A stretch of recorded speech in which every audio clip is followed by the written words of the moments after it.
Boa tarde, que a paz de Jesus e o amor de Maria possam permanecer conosco. Bem, meus amigos, dando continuidade ao estudo da doutrina espírita no Centro Espírita Allan Kardec de Copacabana, a programação da casa nos coloca hoje diante do estudo da Lei de Liberdade. Lei essa que está inserida na parte terceira do Livro dos Espíritos, aquela parte que Kardec deu o título de Das Leis Morais. Essa parte terceira é composta de 12 capítulos. O primeiro capítulo é tipo uma preliminar, onde somos informados que as leis naturais são exatamente as leis divinas. Em seguida, temos 10 capítulos com as 10 leis naturais, né? Incluindo a lei de liberdade, que no caso é a nona lei, que aparece no capítulo 10. E em seguida, o último capítulo, o 12º, tem o título da perfeição, onde fomos informados pelos espíritos que auxiliaram Kardec na codificação, que no momento em que nós estivermos praticando, vivenciando as 10 leis naturais, teremos atingido a perfeição. Evidentemente, a perfeição possível para uma criatura de Deus, a perfeição relativa. Perfeição absoluta é única e exclusivamente do nosso Criador. Ok?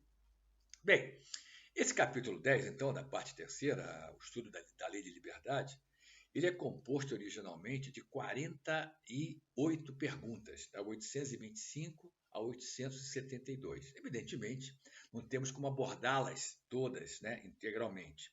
Então, o que nós fizemos? Escolhemos, dentro de cada tópico que compõe esse capítulo, são 8 tópicos, né? Escolhemos perguntas e as consequentes respostas que achamos que, de uma maneira mais direta, nos ajuda a compreender o que os espíritos quiseram nos ensinar através de Kardec sobre a lei de liberdade. Ok? Bom, mas antes que passemos a detalhar esses 8 tópicos que compõem o capítulo, permitam-me trazer uma introdução. Vamos falar da liberdade? Então, qual seria a importância da liberdade? Em vez de eu responder, eu prefiro, acho muito mais produtivo, escutarmos o que Kardec pode nos trazer em relação a isso. E eu fui lá, então, na Revista Espírita de outubro de 1863 e peguei um pequeno trecho de um artigo publicado pelo codificador, em que ele diz o seguinte: há uma grande lei que domina tudo no universo. Ele diz qual é a lei? A lei do progresso. Aí, opa, mas o estudo não é da lei de liberdade? Calma, calma. Escutamos o que Kardec disse, né? Vamos acompanhar o que ele disse a seguir. É em virtude desta lei, lei do progresso, que o indivíduo, criatura essencialmente imperfeita, né? O ser humano, criatura essencialmente imperfeita ainda, deve, como tudo quanto existe em nosso globo, em nosso planeta, percorrer todas as fases que o separam da perfeição. Disse há pouco, ao rapidamente abordar a constituição desta parte terceira, que justamente o capítulo 12 nos mostra que a perfeição será atingida no momento em que estivermos praticando as 10 leis naturais, né? As 10 leis divinas. Muito bem, mas ainda está aquela dúvida, poxa, mas é lei do progresso ou lei da liberdade o estudo de hoje? Vamos escutar o último parágrafo que nós escolhemos para fazer essa breve introdução. Disse o codificador: como, porém, todo progresso deve resultar de um esforço tentado para o realizar, já aprendemos isso, só progredimos a partir das nossas ações, né? De uma maneira jocosa,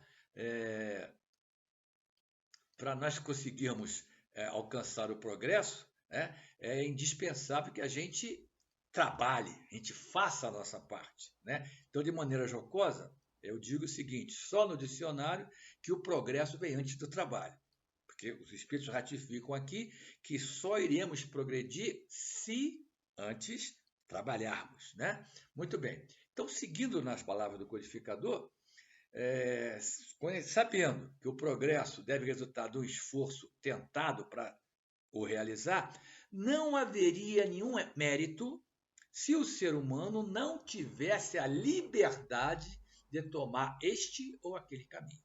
Aí aparece a liberdade dentro desse cenário, né? Então, nós reencarnamos para progredir. A resposta da pergunta 132 do Livro dos Espíritos nos diz isso.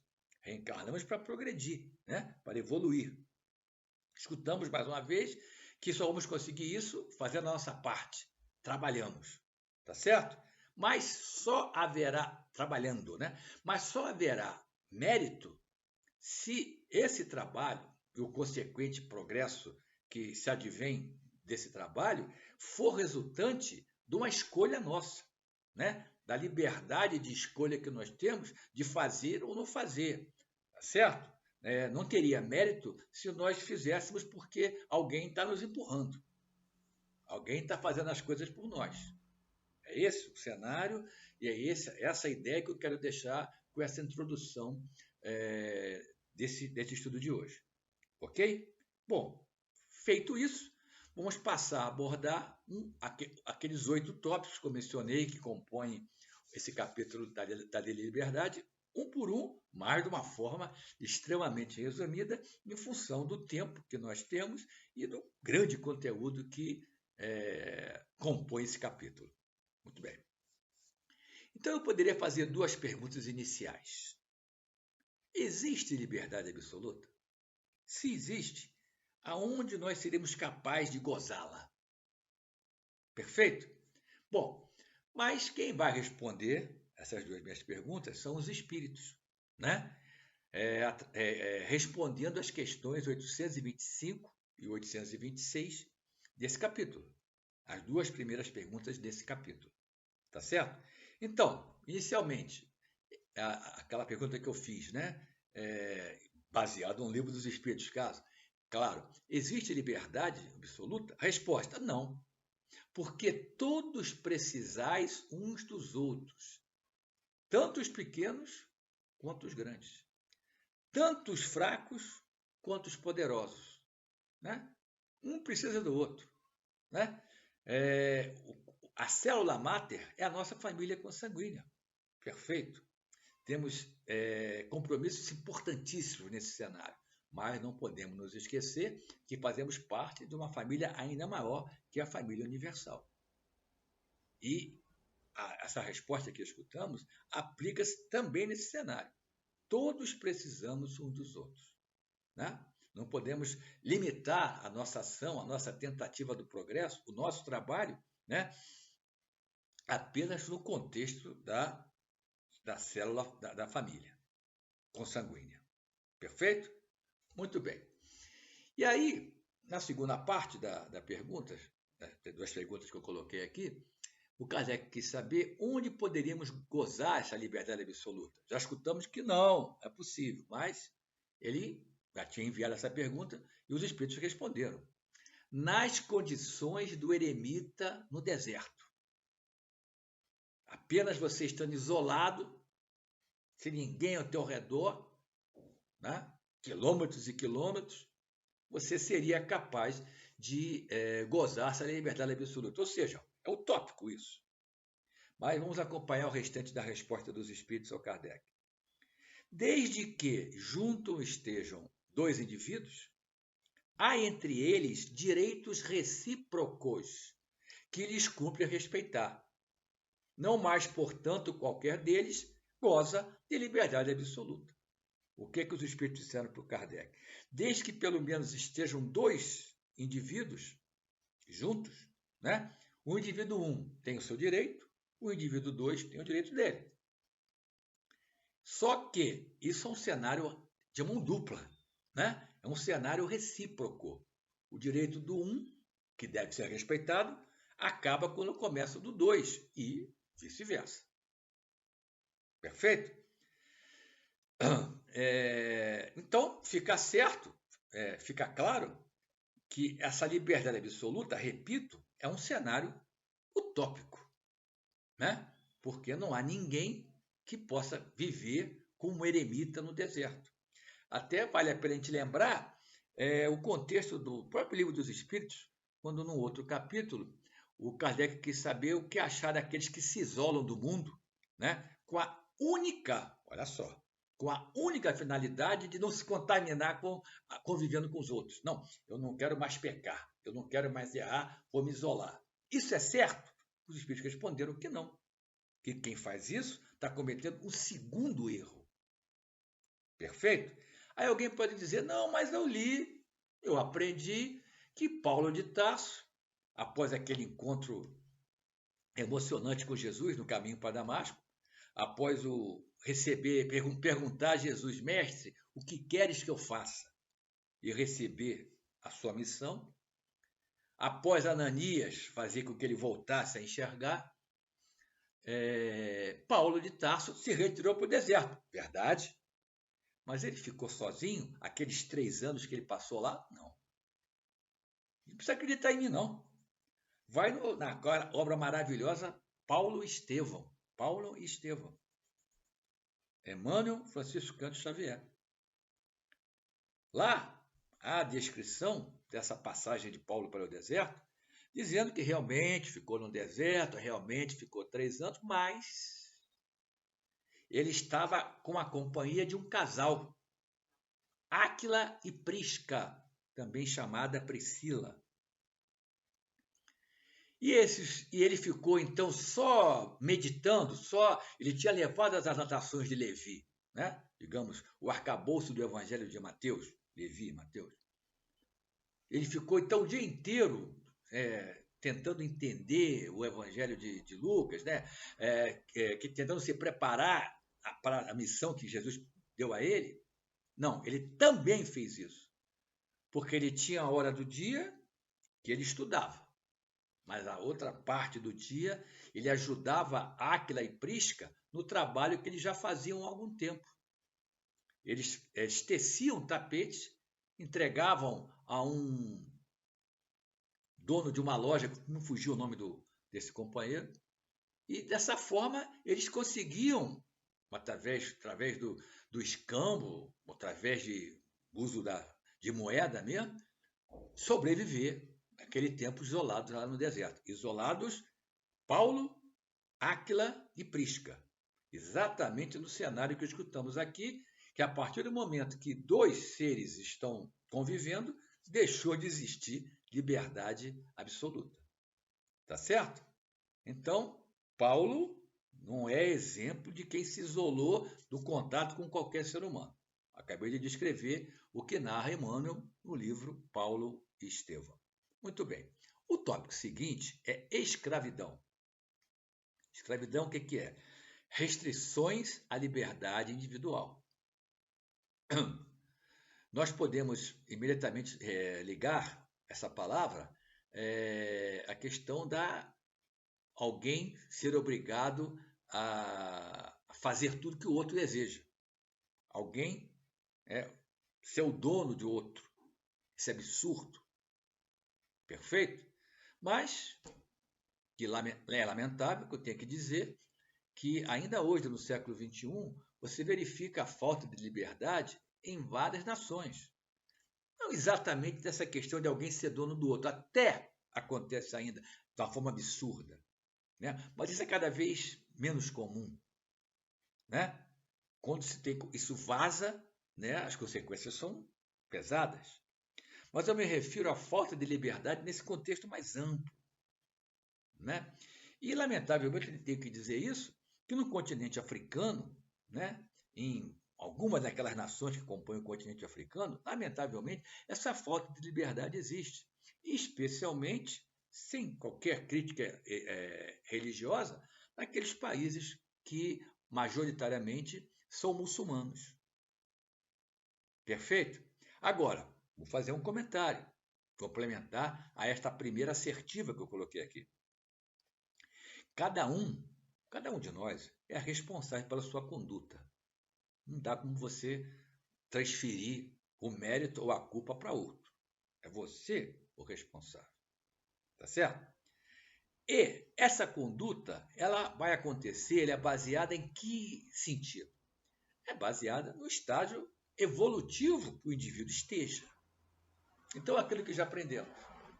Na aritmética divina, existem atenuantes e agravantes. Alguém que já tenha o conhecimento, saiba que tolher a liberdade individual de alguém, ou de alguns, ou de muitos, é um erro pesado, que o próprio Cristo condenou. E como eu vou ler para vocês aqui agora, a doutrina espírita é explícita nisso. Alguém que saiba disso e siga nessa direção, está agravando o erro que ele está cometendo. Agora, aquele outro, e eu acredito que inclusive é o caso, desses exemplos que eu dei aqui, desses nossos irmãos em algumas nações africanas, eles muitas vezes têm esse tipo de comportamento por falta de conhecimento. Talvez eu possa afirmar isso, não existe região no planeta, quando você considera globalmente, mais atrasada no contexto intelectual do que parte das nações africanas. Parte. Né?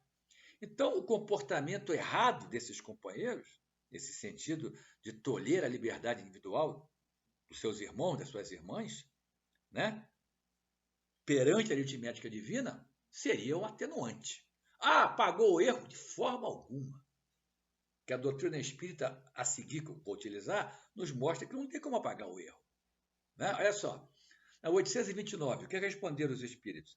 É contrária à lei de Deus toda sujeição absoluta de um ser humano a outro ser humano. Existe. Não há motivos, não há justificativa. É contrária à lei de Deus, bem claro. E a seguinte, 830. Não, mas peraí, está fazendo isso porque ele não tem informação, ele é ignorante. O que é ignorante? Não conhece? Não. Atenua, mas não apaga. Porque a resposta é a seguinte: o mal é sempre o mal e não há sofisma que faça que se torne boa uma ação má. Tá certo? E a gente fala aqui da contexto mais digamos assim, lato sensu da escravidão, mas qualquer submissão de um ser humano a outro, nesse sentido aqui, que alguém deixa de poder exercitar sua liberdade individual porque o outro não quer, né?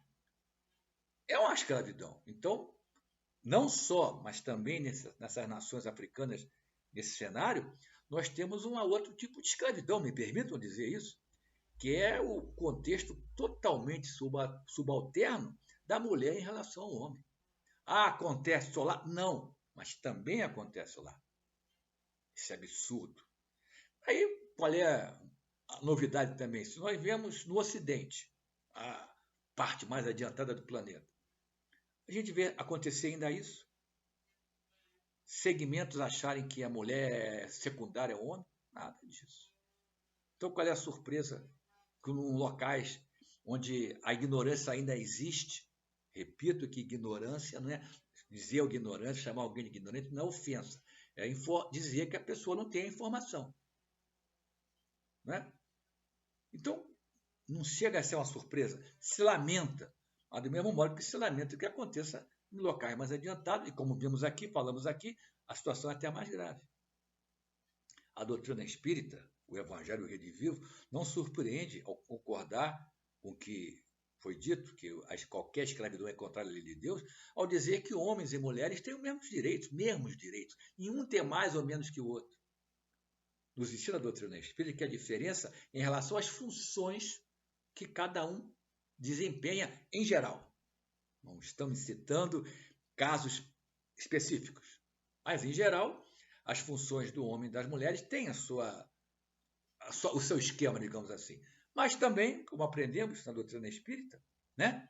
Se hoje o Luiz está vestindo o uniforme masculino, ele pode ter sido na anterior ou na próxima vestir o uniforme feminino. Então não tem razão de você ser partidário que alguém seja inferior ao outro. Perfeito? Muito bem. Vamos seguir adiante para o próximo tópico, o terceiro. Liberdade de pensar. E aí eu vou trazer a resposta da pergunta 833. Os espíritos responderam ao codificador. No pensamento, porque o título do tópico é liberdade de pensar. Então disseram o seguinte: no pensamento, goza o homem de ilimitada liberdade, pois não há como lhe pôr amarras. Você pensa o que você quiser, meu amigo. Tá certo? Mas como tudo que fazemos na vida, nossas escolhas geram consequências. Só isso. Só isso. Né? E aquilo que aprendemos também. As consequências nem sempre são as que nós gostaríamos. A consequência de quem vai bater de frente com os exemplos de Jesus, com as leis divinas, com a fraternidade, não vão ser consequências que você vai gostar. É só isso. Não tem como você proibir alguém de pensar. Tá certo? E aí, sempre a gente pode dizer, mas tem mais. Aí eu vou lá para o Kardec de novo. Mesma revista espírita, só que na edição de fevereiro de 1867. Né? Qual foi o trechinho que eu peguei que eu acho que complementa bem o que respondeu esse espírito ao Kardec? Olha o que o Kardec disse. O que caracteriza o livre pensador, né, que não tem amarras para pensar, é que ele pensa por si mesmo e não pelos outros. Em outras palavras, a sua opinião lhe é própria. Você não pode querer que o fulano pense conforme você pensa. É isso. Cada um tem o direito de pensar o que quiser. Foi dito pelos espíritos. E segue o comentário do codificador. Neste sentido, o livre pensamento eleva a dignidade do ser humano. Por quê? Porque essa liberdade de pensamento faz dele um ser ativo, inteligente, em vez de uma máquina de crer. Né? Como víamos na Santa Inquisição, por exemplo, a chamada fé cega, né? Que se diferencia da fé que nós espíritas escolhemos, que é a fé raciocinada. Na fé cega, você era obrigado a pensar do modo que a Igreja Católica queria. E determinava. É esse o cenário. Perfeito? A liberdade de pensamento eleva a dignidade do ser humano. É isso que o Kardec está dizendo, porque cada um vai ter a ação de pensar e pensar no que quiser. Né? Não vai apenas seguir o que o outro está mandando ele. Ó, pensa isso, ó, a informação que você tem que usar é essa. Perfeito? Muito bem. Próximo tópico, quarto tópico, liberdade de consciência. Né? Bem coladinho com liberdade de pensamento. É isso? Aí, a resposta dá 840. Disseram, a primeira pergunta que o Kardec fez. Será atentar contra a liberdade de consciência por obstáculos a crenças capazes de causar perturbações à sociedade? É atentar contra a liberdade de consciência você impedir a prática de crenças capazes de perturbar os outros, de causar dano aos outros? Resposta: podem reprimir-se os atos, mas a crença íntima é inacessível. Exatamente no contexto da liberdade de pensamento. Liberdade de pensamento, liberdade de consciência. Vimos o mais no tópico da liberdade de pensamento, e aqui tem o mais também da liberdade de consciência. A própria pergunta do Kardec já inclui esse mais, né? Ao perguntar se você tem o direito, né, de impedir a prática de crenças que prejudiquem os outros. Então é importante que a gente mantenha essa certeza. Você tem a liberdade de pensar, tem a liberdade de expressar suas convicções. Expressar. Certo? Mas tudo tem limite. Né? A crença, você não pode atingir a crença de ninguém. Repito, é o que os espíritos já disseram aqui. Cada um tem o direito de crer no que quiser, pensar o que quiser. Mas, se você quer realmente se tornar um verdadeiro discípulo de Jesus, se você quer evoluir, alcançar a perfeição, já citada por nós aqui, né? Você tem limites ao expressar as suas crenças, as suas convicções. Limites na prática disso. Por quê? Aí vamos citar de novo Jesus. Sempre ele nos resolve as nossas dúvidas. O mestre foi claro quando disse: tudo o que vós quereis que os homens vos façam, faça a eles. Ou seja, botando o advérbio de negação na frente. Não faça ao outro o que você não gostaria que ele fizesse a você. É justamente isso. Aí eu penso assim, eu sou radical. Tu tem o direito. Né? Radical desse lado e do outro. É bom que se frise isso. Hoje em dia está meio conturbado esse cenário aí. Né? Mas para que não me cancelem, vou frisar. Radical de um lado, radical do outro. Né? Então você tem o direito de ser radical. Agora, você não pode expressar esse seu contexto radical se isso vai causar dano ao seu próximo. Porque você não gostaria que ele causasse o mesmo dano a você. Óbvio, não precisa pensar muito. Tá certo? Então, o Kardec comenta, após essa resposta, o seguinte: reprimir os atos exteriores de uma crença, a execução da crença, quando acarretam qualquer prejuízo a terceiros, não é atentar contra a liberdade de consciência, pois essa repressão em nada tira a crença à liberdade, que essa pessoa, esse indivíduo, conserva integral. Tá certo? Eu acho que Kardec deixou mais uma vez extremamente claro o cenário aqui dos seus comentários depois da resposta recebida. Perfeito? O próximo item é sobre a liberdade de escolha, sobre o livre-arbítrio. Né? E o que os dicionários dizem para definir livre-arbítrio? Por exemplo, um dicionário conhecido, o Caldas Aulete. Qual é a definição que ele traz lá para livre-arbítrio? Poder ou possibilidade de tomar decisões seguindo o próprio discernimento. Você avalia, dentro do seu estágio evolutivo, que você acha certo ou errado, você avalia, né? Vou seguir para cá ou para lá. Eu acho que isso aqui é certo, acho que aquilo é errado. É você que vai decidir isso. Livre-arbítrio. Se nós formos, por exemplo, uma das obras acessórias mais conhecidas da doutrina espírita, que é o livro O Consolador, parceria Emmanuel, Francisco Cândido Xavier, perguntas, tipo um questionário feito pelos companheiros da Grupo Espírita Luiz Gonzaga, lá em Pedro Leopoldo, Minas Gerais, através do Chico Xavier, fizeram chegar ao Emmanuel perguntas, mais de 300. E a 132 e 134, juntando as respostas, fica o seguinte: e o livre-arbítrio amplia-se com os valores da educação e da experiência. Já aparece aqui a dica. Escutamos falar do discernimento, que é particular ao indivíduo. Escutamos agora que quando você amplia o seu cenário intelectual, quando você amplia o seu cenário moral, você também está ampliando o seu livre-arbítrio. Já adianto, um spoiler mais adiante, que aparecer mais à frente. Né?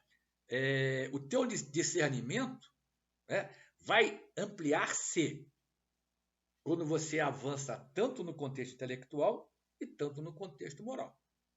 Você, através desse livre-arbítrio, você vai decidir se vai para cá ou para lá.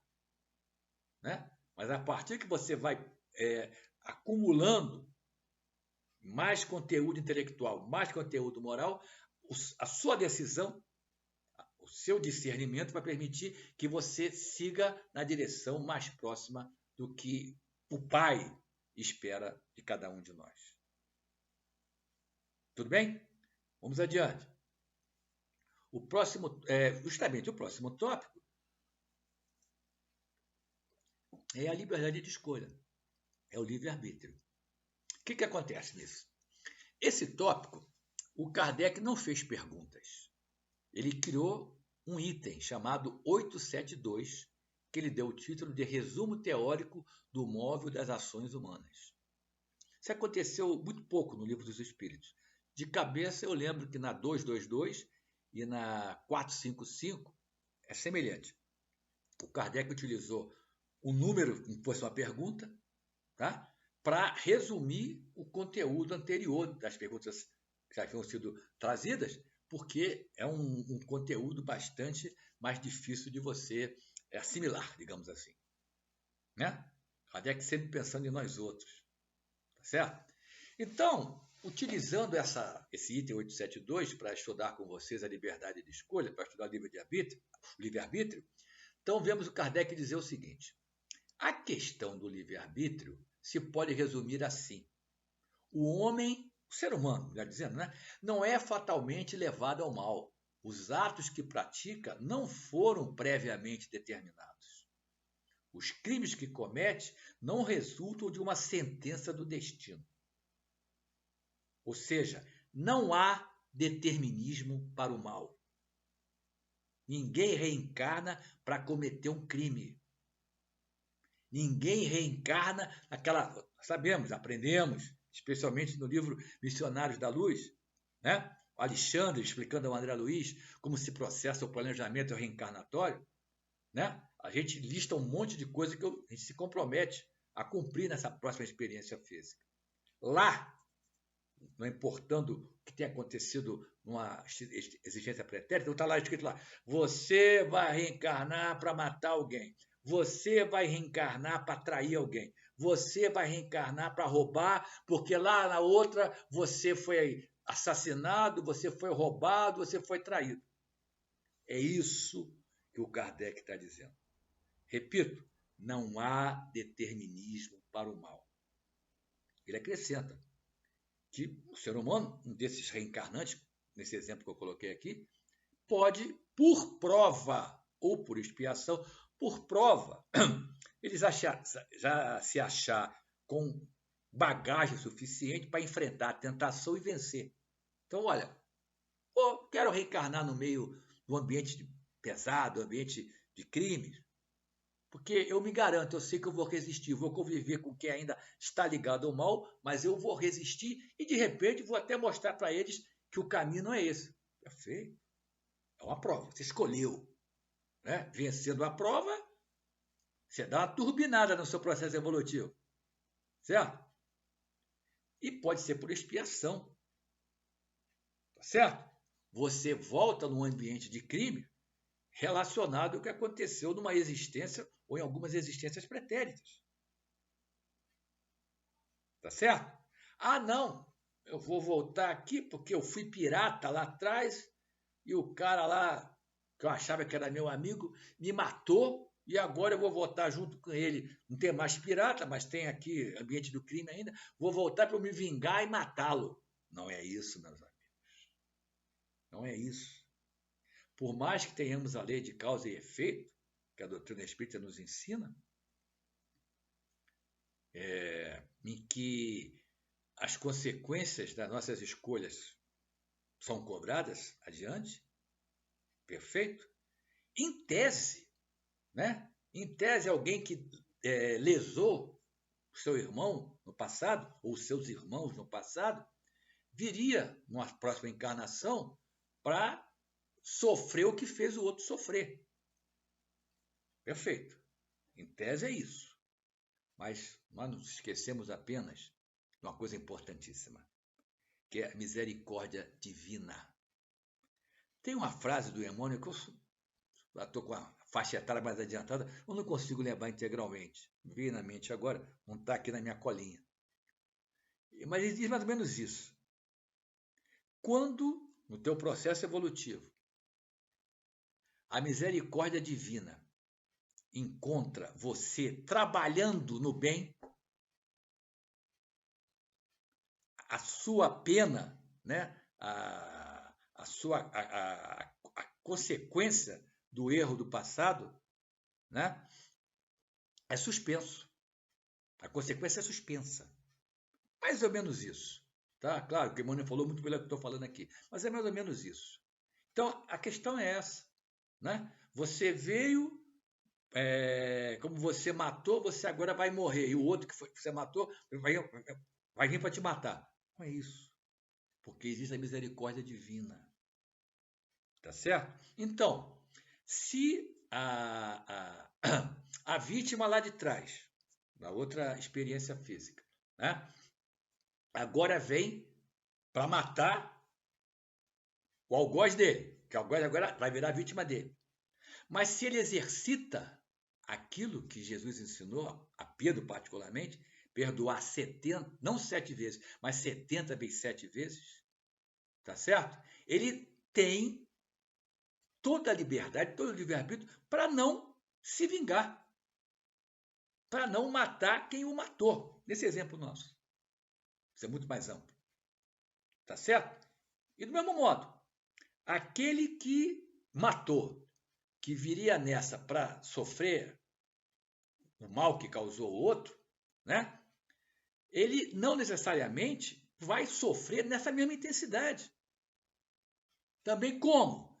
Fazendo o que já foi dito aqui, naquela frase do Emmanuel que eu trouxe meio truncada. Se você fizer o bem durante aquela caminhada. Qual é o exemplo disso? João Batista. Não foi Elias anteriormente?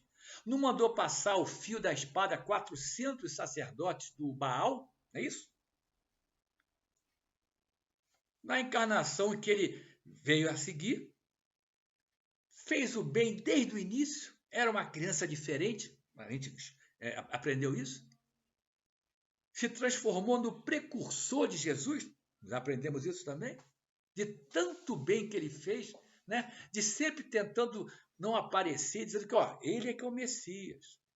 Eu só estou aqui preparando terreno. O que aconteceu? Realmente ele morreu decapitado. Né? Salomé pediu, Herodes mandou cortar a cabeça do João Batista. Mas ele precisou vir 400 vezes para ser decapitado? Não. O que ele fez naquela experiência física foi suficiente para ele se acertar com a lei. Meus irmãos, misericórdia divina. Se não, é aquele cenário. Quem já matou 3, mata 10, que dá no mesmo. Não é isso, meus irmãos? Não é isso? Tá certo? Ninguém reencarna para fazer o mal. E se nós fizermos o mal e teremos que sofrer as consequências desse mal, essas consequências podem, muitas vezes, e acontecem, não ser da mesma gravidade do mal que nós fizemos. Por quê? Misericórdia de Deus, meus irmãos. Outro exemplo, Chico Xavier, numa entrevista, contou isso, em que alguém que tenha tirado o braço do seu irmão, da sua irmã no pretérito, né? Não, ele vai reencarnar e vai perder o braço. Em tese seria isso, repito. Mas esse alguém se dedicou a servir, a tentar minorar as dificuldades dos seus próximos, que o Chico disse, em vez de perder o braço, vai perder o mindinho. É isso, meus amigos, que eu estou tentando explicar para vocês, né? Aproveitando o que Kardec nos coloca nesse item 872. Só que, pode ser que eu não tenha conseguido ser bastante claro, eu vou trazer então a pergunta da qual Kardec tirou esse período que ele escreveu aqui. É a pergunta 861, onde explicitamente ele havia perguntado aos espíritos. O indivíduo que mata outro indivíduo sabe que ao escolher nova existência, nela se tornará assassino? Aí vocês vão ver a resposta que o Kardec recebeu, que possibilitou a ele nos trazer esse raciocínio que eu acabei de apresentar para vocês. Qual foi a resposta? Se soubesse previamente que, como encarnado, teria que cometer um crime, o espírito estaria a isso predestinado a fazer o mal. Ficai, porém, sabendo que ninguém há predestinado ao crime, e que todo crime, como qualquer outro ato, resulta sempre da vontade do livre-arbítrio. E ele aí acrescenta mais o seguinte cenário. Quem respondeu ao Kardec? Fazes confusão entre duas coisas muito distintas, os sucessos materiais da vida e os atos da vida moral. Ele acrescenta, o espírito, A fatalidade que algumas vezes há só existe em relação aos sucessos materiais da vida, cuja causa reside fora do indivíduo e independe da vontade dele. Por quê? Por serem consequências das escolhas que a gente fez antes de reencarnar. Aquela listinha. Vou passar por isso, vou enfrentar essa prova, vou tentar vencer isso aqui. Isso é um cenário. Vai depender das ações que o indivíduo vai desempenhar, porque já fui programado antes da reencarnação. Por exemplo, eu vou querer enfrentar a prova da riqueza. Eu vou querer enfrentar a prova de ter poder. Isso foi acertado lá em cima. Tá certo? Então, esses sucessos materiais da vida acontecem, a maior parte dos casos, nesse sentido aqui. Tá certo? Agora, aí o Espírito complementou. Quanto aos atos da vida moral, esses emanam sempre do próprio ser, que, por conseguinte, tem sempre a liberdade de escolher. No tocante a esses atos, nunca há fatalidade.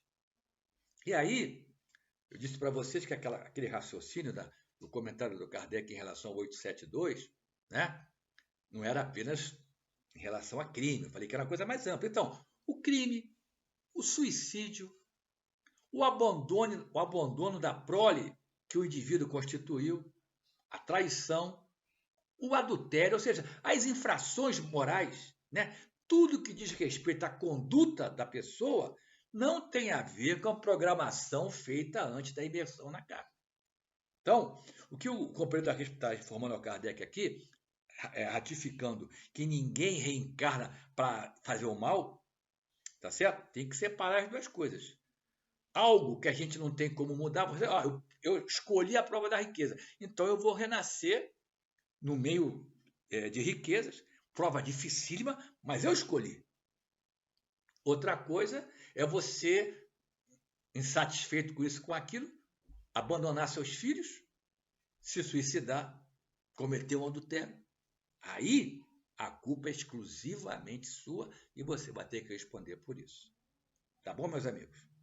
Bom, seguindo aqui, eu traria agora, para complementar esse cenário que não há, como disse o Kardec, eu gosto de repetir as palavras, não há determinismo para o mal. Para ratificar esse cenário, como se fosse preciso, né, eu vou trazer a contribuição de Viana de Carvalho, o espírito de Viana de Carvalho, através de Divaldo Pereira Franco, no livro Atualidade do Pensamento Espírita.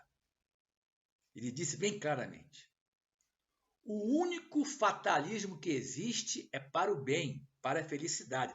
Bem diferente. Não só não há fatalismo para o mal, como só existe fatalismo para você fazer o bem, para ser feliz. O destino, cada qual está a escrevê-lo com seus atos. Mediante o quê? O tema desse tópico, da lei da liberdade, do livre-arbítrio. Graças à lei de causa e efeito, cada um é aquilo que de si mesmo faz. Conforme age, assim recebe a resposta da vida. Planta, colhe o que plantou. Plantou pepino, não vai colher morango. Não tenha dúvida quanto a isso. Tá certo? E aí eu trago, antes de voltar para o 872, continuar a análise do Kardec, no último item desse capítulo, eu fiz questão de trazer a 853. Bom, a gente não fala que o instante fatal. Que instante fatal é esse? Resposta dos espíritos. Fatal, no verdadeiro sentido da palavra, só o instante da morte o é. Chegado esse momento, de uma forma ou de outra, a ele não podereis furtar-vos. Né? Aquilo que a gente aprendeu. A gente nasce com a passagem já no bolso, bonitinho, teu nome, CPF, pá. Perfeito? Agora, o dia e a hora só vão ser carimbados nesse momento, no momento da morte. Ah, não, mas o avião caiu tipo aqueles nossos irmãos lá da equipe de futebol do Chapecoense, né? Morreram mais de 70 pessoas, entre tripulantes e jogadores, né? Jornalistas, né? Ah, não, mas, se não me engano, 3 ou 4 se salvaram. Para esses, embora uma queda de um avião a uma altitude elevadíssima, né? Para eles não era um momento fatal. Foi fatal para os outros, de acordo com a programação dos outros. Para esses que conseguiram escapar, não era um momento fatal. É esse o contexto dessa pergunta 853 que eu fiz questão de incluir aqui. Bom, mas voltando a 872, para tentar concluí-la, porque o tempo está passando, né? Disse o Kardec ainda. Assim, o livre-arbítrio existe para o indivíduo quando no estado de espírito, aquilo que comentamos ali há pouco, ao fazer a escolha da existência e das provas, e como encarnado, na faculdade de ceder ou resistir aos arrastamentos a que todos nos temos voluntariamente submetido. Perfeito? No estágio de desencarnado, na erraticidade, né? O teu livre-arbítrio é na escolha da existência que você vai fazer na existência futura e das provas. Como encarnado, é na faculdade que você tem de fazer isso ou não fazer. Acho que ficou bem didático, né? E complemento Kardec. Cabe à educação, no sentido amplo, né? Educação, cultura e moral. Cabe à educação combater essas más tendências. Pelo conhecimento das leis que regem a natureza moral, chegar-se-á a modificá-la como se modifica a inteligência pela instrução. Entenderam? Você não consegue avançar no conhecimento estudando, lendo, né, se informando. Então diz aqui o Kardec, você também consegue aperfeiçoar a sua natureza moral a partir que você passa a fazer escolhas em direção aos exemplos de Jesus, em direção às leis divinas, em direção ao objetivo de se tornar um espírito puro, como nos ensina a doutrina espírita. E segue Kardec, sem o livre-arbítrio, esse indivíduo não teria nem culpa por praticar o mal, nem mérito em praticar o bem. Se era alguém que arrastava ele para fazer ir para lá ou para cá, qual é o mérito que ele tem? É esse o cenário. Bom, eu vou continuando aqui em relação a outra situação. Muitas vezes, as pessoas, para se defender de um erro cometido, alegam assim, não, mas a culpa não é minha, não. São os meus instintos, eu nasci com esse instinto de praticar o mal. Desculpa, já vimos, pelo que já estudamos hoje, que não tem nada a ver, mas tem irmãos nossos que dão essa desculpa. Justificam ter participado de um erro, de um crime, por exemplo, dessa forma. Então, nós espíritas não temos a chance de utilizar essa desculpa, porque a doutrina espírita nos torna muito bem elucidados, né, sobre esse assunto. E o Kardec, então, na 872, segue dizendo, muito mais moral se mostra em relação à doutrina vulgar, isso que digamos assim, o povão diz, indiscutivelmente a doutrina espírita. Por que o Kardec vai dizer? Porque ela admite no homem o livre-arbítrio em toda a sua plenitude. E se ele diz que, se a doutrina espírita diz para o indivíduo que, praticando o mal, ele cede a uma sugestão estranha e má, isso em nada lhe diminui a responsabilidade, pois lhe reconhece o poder de resistir. O que Kardec está dizendo? A doutrina espírita esclarece que você comete um erro, né? Porque você segue a sugestão de um companheiro que quer o seu mal. Um companheiro que quer que você se junte a ele no mal, porque ainda está no mal. Né? Aquela questão da influência dos espíritos sobre os encarnados, 459 do Livro dos Espíritos. Kardec perguntou, qual o grau de influência do desencarnado sobre os encarnados? Qual foi a resposta? Rotineiramente, né, são eles que vos dirigem. Então a influência existe. Quem vai filtrar se eu vou para cá ou para lá? Você. Então, a doutrina espírita esclarece, você cometeu esse mal, não porque você seguiu, reencarnou com esse planejamento de praticar É porque você cedeu à sugestão de alguém interessado no mal. Mas isso, como diz aqui, não diminui a responsabilidade tua. Por quê? Porque a doutrina espírita também te mostra que você é capaz de resistir a essa influência, a essa sugestão. Como? Pela liberdade de escolha, pelo livre-arbítrio. Você só faz o que você quer. Não, eu estava influenciado. Bom, se tinha alguém aqui no teu lado, bombando no teu ouvido, como já dito, é você que permitiu. Houve afinidade inicialmente, né? E depois houve sintonia. Afinidade no mal, sintonia em praticar o mal. Que é a culpa? Tua. Se você não estivesse pensando no mal, você não ia se afinar com quem tem interesse em praticar o mal. Simples assim. E o Kardec acrescenta assim, de acordo com a doutrina espírita, não há arrastamento irresistível. O indivíduo pode sempre cerrar ouvidos à voz oculta que lhe fala no íntimo, induzindo ao mal, da mesma forma, como pode cerrá-los à voz material. Ou seja, você pode resistir, Kardec está dizendo isso, você pode resistir à influência do desencarnado, como você também pode resistir ao encarnado que está ali buzinando no teu ouvido. Pô, vem para cá, vamos fazer isso. Né? Pode ou como? Kardec diz, pela ação da tua vontade. Pedindo a Deus, é o recurso, a prece, a oração, né? A força necessária e reclamando para tal fim a assistência dos bons espíritos. Kardec mostra que a doutrina espírita explica como você pode chegar a errar, mas explica que isso não justifica, porque você é quem decide, tá certo? E mostra como você pode ajudar nesse momento da decisão, entrando em ligação direta com o Pai, com o plano superior. E ele, então, terminando essa 872, o trecho da 872 que eu trouxe. Consequentemente, as faltas que cometemos têm por fonte primária a imperfeição do nosso espírito, que ainda não conquistou a superioridade moral que um dia alcançará, mas que nem por isso carece do livre-arbítrio, carece da liberdade de escolha. Todos os espíritos, mais ou menos bons, quando encarnados, constituem a espécie humana. E como o nosso mundo é um dos menos adiantados, né? Isso era na segunda metade do século XIX, mas no contexto do século XXI, pelo que vimos ainda, estamos vendo ainda, né? Estamos ainda vacilando muito. Nele se conta, né, nesse nosso orbe, se conta um maior número de espíritos maus do que o de bons.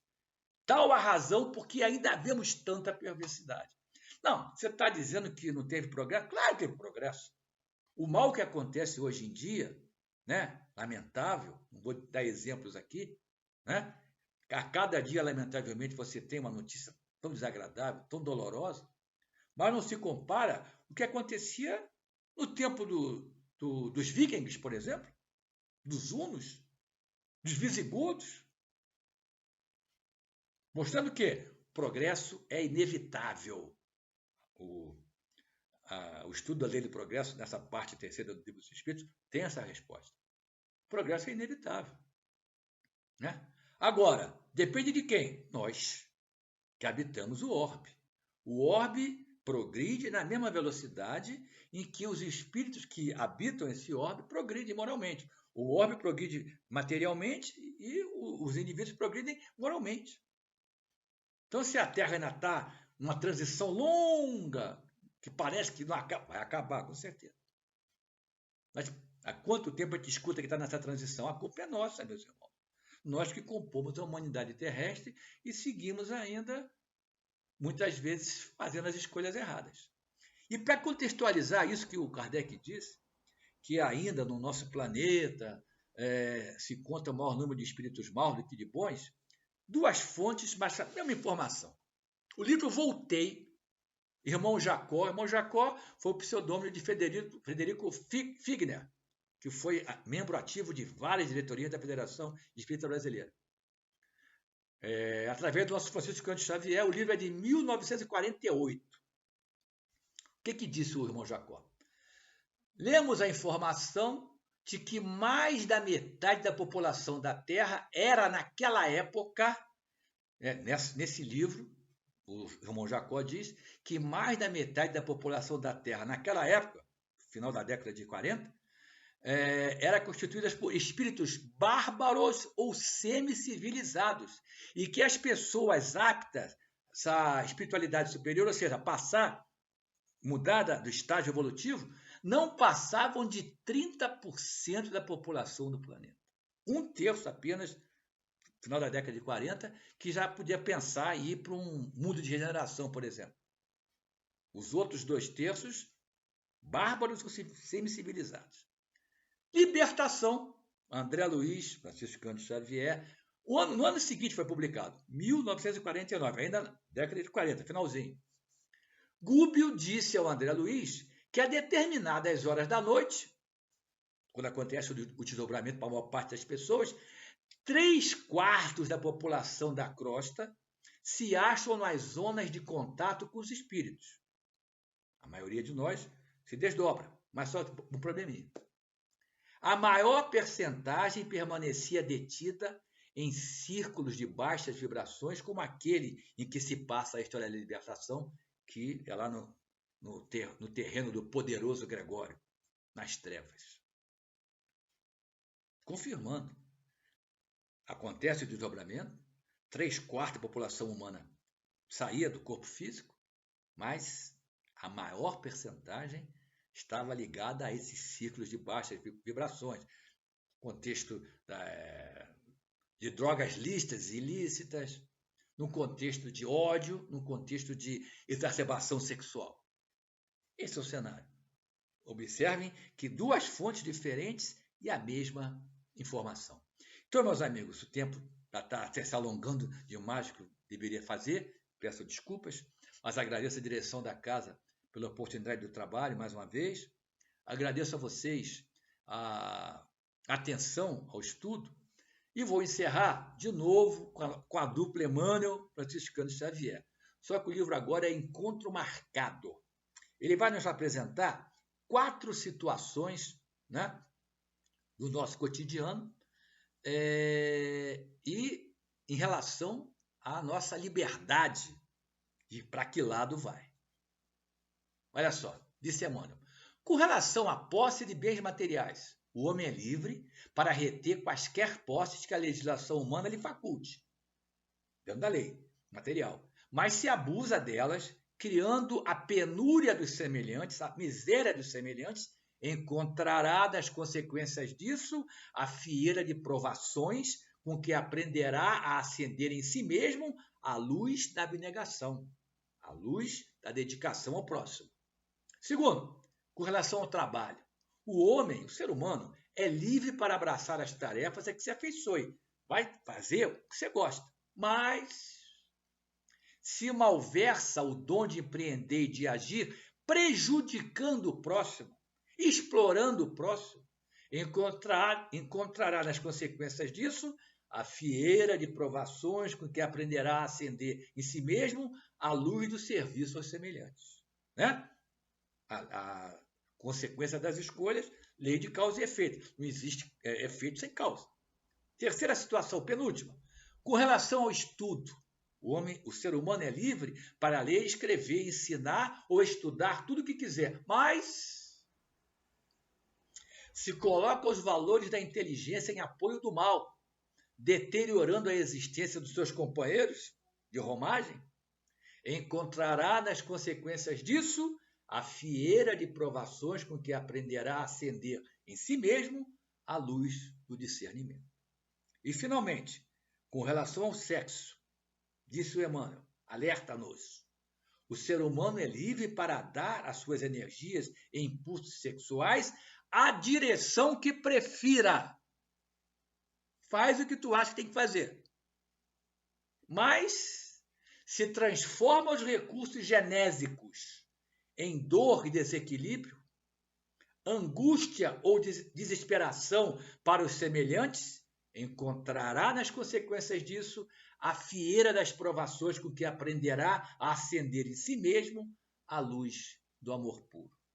Então, meus amigos, concluindo definitivamente, né? Citamos Paulo no nosso estudo de hoje. Escutamos agora o Emmanuel falar bem claramente. Escutamos Kardec, escutamos os espíritos sobre a liberdade, o livre-arbítrio que possuímos dentro do contexto de liberdade, os diferentes segmentos que podemos exercitá-la. Perfeito. Podemos tudo, né? Quase tudo. Que, como disse Paulo de Tarso aos Coríntios, todas as coisas me são lícitas, mas nem todas as coisas me convêm. Muita paz. Obrigado.